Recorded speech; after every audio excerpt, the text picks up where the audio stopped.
Aucun débat, aucun vote, pas un député pour monter au créneau. Remettez ce que vous avez et sortez-nous de là. Ah, et les insultes directes, hein. À quel moment c'est légal tout ça? Ça l'est pas tout simplement. Vous n'avez pas de face et vous n'êtes même pas capable de vous remettre en question.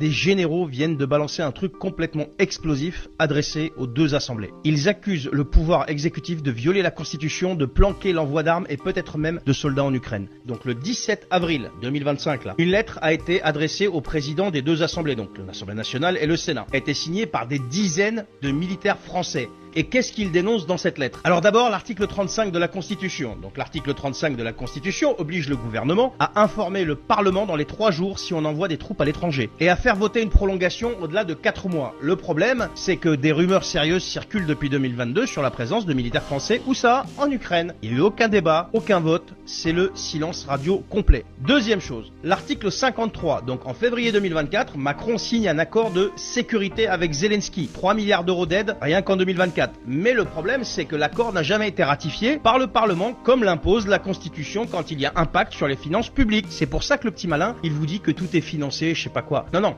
il le sait très bien. Alors qu'est-ce qu'il avait fait à l'époque? Il avait magouillé un petit truc là en faisant un simple vote consultatif.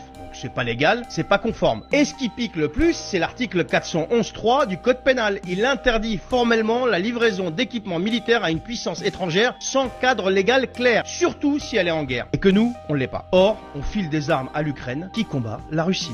Mais la France n'est pas en guerre, ni officieusement ni officiellement, avec la Russie. Donc, à quel moment c'est légal tout ça? Ça l'est pas, tout simplement. Et c'est pas fini. Il y a ce que Macron appelle la coalition des volontaires. Donc, on parle de quoi? On parle d'une force militaire européenne envisagée en cas de cessez-le-feu. 10 000 à 30 000 soldats déployés en Ukraine sous commandement franco-britannique. Et personne ne sait quelles seront les règles d'engagement. Si un soldat français est tué, qu'est-ce qui se passe? Est-ce que la France riposte? Est-ce qu'on déclenche une guerre? Avec la Russie? Une puissance nucléaire? Et le Parlement, pendant ce temps, qu'est-ce qu'il fait? Aucun débat, aucun vote, pas un député pour monter au créneau. Alors les militaires ont pris la parole. Aujourd'hui, ce sont eux qui rappellent l'exécutif à l'ordre. Pas pour faire de la politique, mais pour rappeler le droit.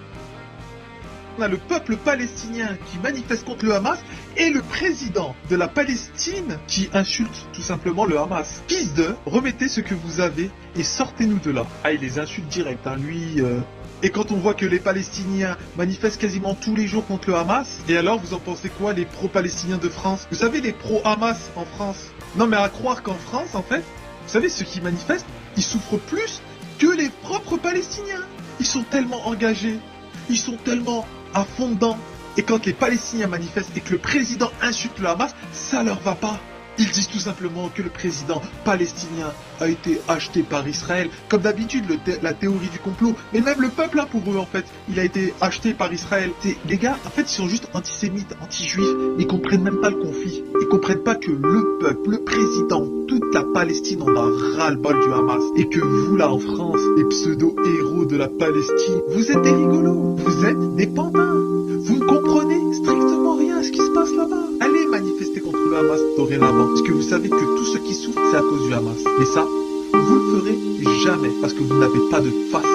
Et vous n'êtes même pas capable de vous remettre en question. Votre fierté est bien plus importante que la vie de tous ces pauvres Palestiniens.